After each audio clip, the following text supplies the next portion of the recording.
बिस्मिल्लाहिर्रहमानिर्रहीम अस्सलामुअलैकुम रहमतुल्लाह। अब जबकि पूरा मुल्क इस वक्त सैलाब की ज़द में है, सैलाब के अंदर घिरा हुआ है, लोग पानी के अंदर मर रहे हैं, कोई आ रहा है कोई जा रहा है और लोगों के मसाइल के अंदर इजाफा हो चुका है। लेकिन हुकूमत के सर पर चूं नहीं रेंगी, वो अपनी मसरूफियात के अंदर मसरूफ़ है और कोई दौरे कर रहा है, कोई फिल्में चला रहा है, कोई फ़ोटोशूट कर रहा है, कोई ड्रामेबाजियाँ कर रहा है। यानी हर बंदा जो गवर्नमेंट के अंदर इस वक्त मौजूद है, हर बंदा जो है वो इस मुश्किल सूरत हाल में जान छुड़ाने की कोशिश कर रहा है कि हमारी किसी तरह से जान छूट जाए और ये टल जाए, ये हमारे ऊपर पड़ गया। कोई इसको कह रहा है ये आफत आ गई है, कोई इसको कह रहा है कि ये बारिश आ गई है, कोई कह रहा है कि बारिश होती है तो पानी आता है, कोई कुछ कह रहा है, कोई कुछ कह रहा है। इसके ऊपर इस्टेब्लिशमेंट या पाकिस्तान की जो फ़ौज है, एक तो वो बराह रास्त इसके अंदर आ गई है मैदान में, वो अपना काम कर रही है, रेस्क्यू का काम कर रही है। हालांकि यहाँ पर बाकी इंतज़ामिया के इदारे मौजूद हैं, कोई पीडीएम के नाम से, कोई किसी नाम से, कोई नहरी निज़ाम के नाम से, कोई किसी चीज़ के नाम से, कोई दरियाओं को मैनेज करता है, कोई फ्लड को मैनेज करना उसका इदारा काम करता है, कोई बारिश के बारे में काम करता है। लेकिन वो तमाम के तमाम इदारे जो कई सालों तक बग़ैर काम किए वेले बैठ के वहाँ पर एसी वाले कमरों में गाड़ियाँ, प्रोटोकॉल, फिर उसके बाद तनख्वाहें, करोड़ों नहीं अरबों रुपए का बोझ हुकूमत के ऊपर, आवाम के ऊपर, बल्कि आवाम के ऊपर टैक्सों की मद में उनकी इतनी तनख्वाहें जाती हैं, प्रोटोकॉल जाते हैं, सब कुछ इतना ख़र्चा वगैरह जाता है। तो आज के दिन के लिए जाता है, लेकिन वो इदारे आज भी सोए हुए हैं, जिस तरह से पहले सोए हुए हैं आज भी सोए हुए हैं। तो फ़ौज को आखिरकार मैदान में आना पड़ता है। फ़ौज आके अब काम तो कर रही है, लेकिन बात यह है कि वो भी अपनी कैपेसिटी से बढ़कर तो नहीं कर सकती। तो इसके पीछे फ़ौज की बरहमी, जो उनकी जानिब से बरहमी का इज़हार किया जाता है और उनकी जानिब से जो गम गुस्से का इज़हार किया जाता है, वो फिर जायज़ है, वो फिर हक़ बजानिब है इस मामले में। वो फिर समझते हैं कि बिल्कुल ये जो पाकिस्तान की फ़ौज है, यही तो असल में पाकिस्तान में बचाव का एक ज़रिया है, वरना ये इदारे तो मुल्क खा जाएँ, लूट जाएँ और आवाम भी बेचारी इस तरह से बेयारो मददगार खुले आसमान तले ज़िंदगी गुजारने पर मजबूर हैं। तो उनका थोड़ा बहुत जो रेस्क्यू काम है, या तो फ़लाई इदारे कर रहे हैं या फिर कर रहे हैं पाकिस्तान की फ़ौज। अब आ जाएँ उस मुलाकात के ऊपर जो कि मरी के अंदर रिपोर्ट की गई और उसके बारे में कहा जा रहा है कि वहाँ पर एक ही 1 पॉइंट एजेंडा था, 1 पॉइंट। उसके अंदर यही था कि हमने या तो आर्मी चीफ़ के मतलब तय करना है, नया आर्मी चीफ़ लाना है, या इसी आर्मी चीफ़ को हमने एक्सटेंशन देनी है। अब जो भी आर्मी चीफ़ बैठा होता है, या आप इस बात को समझें या आपने इसके ऊपर गौर करना है, 2 मिनट के लिए आपने इसके ऊपर गौर करना है, क्योंकि ये बड़ा अहम तरीन नुक्ता है। जो भी आर्मी चीफ़ आ जाता है या किसी भी पोजीशन के ऊपर आके बैठ जाता है, कोई भी शख्स किसी ओहदे के ऊपर आके बैठ जाता है, ताकतवर पोजीशन के ऊपर, वो फिर जाने का नाम नहीं लेता। आप फिर उसको इतनी आसानी से भेज नहीं सकते। अगर उसकी मुद्दत मुलाजमत पूरी भी हो जाएगी तो वो कोई ना कोई वहाँ पर टांगा सेट कर लेगा, वहाँ पर सेटिंग कर लेगा, एक्सटेंशन का रास्ता निकाल लेगा, कोई ना कोई मकमका कर लेगा, सेटिंग कर लेगा।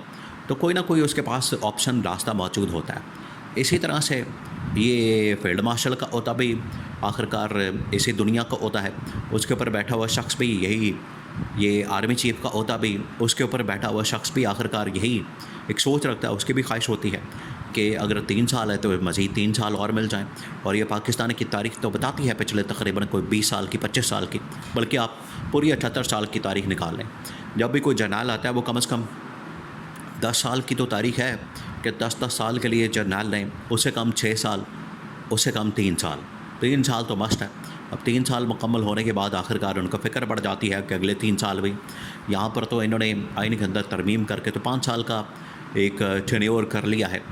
तो अब ये मसला पड़ गया। ये जो मुलाकात हुई पिछले दिनों मरी के अंदर, ये इसी के गर्द सारी घूम रही थी कि अगर एक्सटेंशन देनी है तो उसके ऊपर क्या डील होगी, अगर नया आर्मी चीफ़ लाना है तो उसके ऊपर क्या डील होगी, गवर्नमेंट को कितना रिलीफ मिलेगा, गवर्नमेंट को किस तरह से तूल दिया जाएगा, दबाम दिया जाएगा, गवर्नमेंट को इसका बेनिफिट क्या होगा।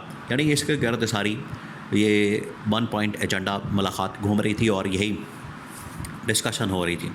अब इसके अंदर तय ये पाया है, देखिए वहाँ पर जो मामलात डिस्कस हो रहे थे उसमें तो शहबाज शरीफ तो चाह रहा था कि मैं किसी तरह से एक्सटेंशन दे के तो अपना बतौर वज़ीर आज़म ओहदा जो है उसको पक्का कर लूँ, बतौर वज़ीर आज़म अपनी पोजीशन को पक्का कर लूँ।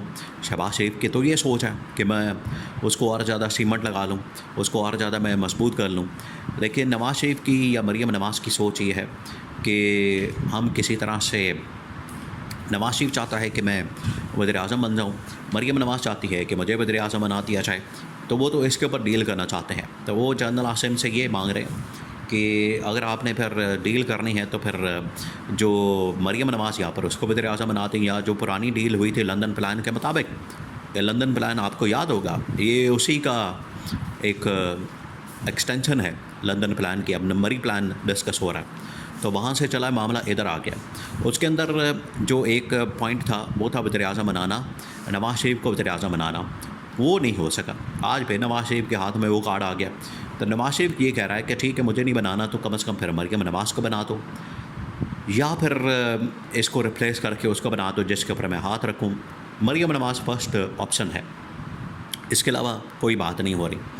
तो यहाँ पर फिर फील्ड मार्शल की जानिब से वक्त मांगा गया, टाइम मांगा गया कि ठीक है आप वक्त दें, टाइम दें, वो 2-4 दिन, 5 दिन, हफ्ता, 10 दिन, क्योंकि ये मामला इसी महीने में अब वाइंड अप करना है। ये सितंबर के महीने में, इससे आगे नहीं लेकर जाना।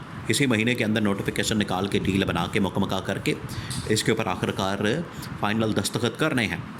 तो वो जो भी होगा, देखिए इस्टेब्लिशमेंट ने तो पिछले दिनों एक नाम अपना जो फ्लोट किया था, उन्होंने तो मोहसिन नकवी का नाम फ्लोट कर दिया था मार्केट के अंदर कि इनको वज़ीर आज़म बना के ये पूरा सेटअप लपेट के, तो मोहसिन नकवी के ज़रिए से एक्सटेंशन लेके उसके बाद अल्लाह खैर सला पूरा एक निज़ाम चला दिया जाए। उनकी तो ये सोच थी, उनके तो दिमाग के अंदर ये चल रहा था। बाद में इन्होंने अपना कार्ड खेला, इन्होंने अपनी बिसात बिछाई है, इन्होंने अपना सारा कुछ सेटिंग करने की कोशिश की है। तो शरीफ ख़ानदान को हफ्ता 10 दिन दे दिया गया कि ठीक है, इसके ऊपर ऑप्शन जितनी आई हैं उनके ऊपर गौर करते हैं, कोई रास्ता निकालते हैं। तो इसके ऊपर बात हो रही है।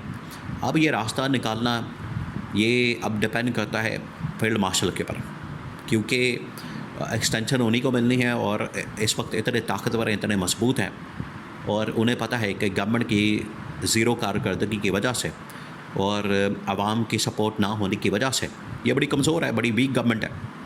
तो इसको जैसे मर्ज़ी मोड़ लिया जाए, ऐसे काम ले लिया जाए, इससे बेनिफिट हासिल कर लिया जाए।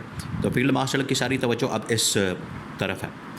और अगर इनके साथ डील नहीं बनती, ये अब उनके जहन के अंदर प्लान मौजूद है कि अगर ये शरीफ ख़ानदान के साथ डील नहीं बनती, इनके साथ कोई सेटिंग नहीं होती, मुकम्मल नहीं होता, इनके साथ मामला सेट नहीं होता, तो फिर ठीक है हम इनको रिप्लेस कर देंगे और इनकी जगह नया वज़ीर आज़म ला के मोहसिन नकवी वाला फार्मूला या इसी से मिलता जुलता इनको फ़ारग करके और उसके ज़रिए से एक्सटेंशन लेके तो आगे इस सेटअप को, जो मौजूदा सेटअप एक हाइब्रिड किस्म का कायम किया गया, तो एक और हाइब्रिड निज़ाम कायम कर दिया जाए।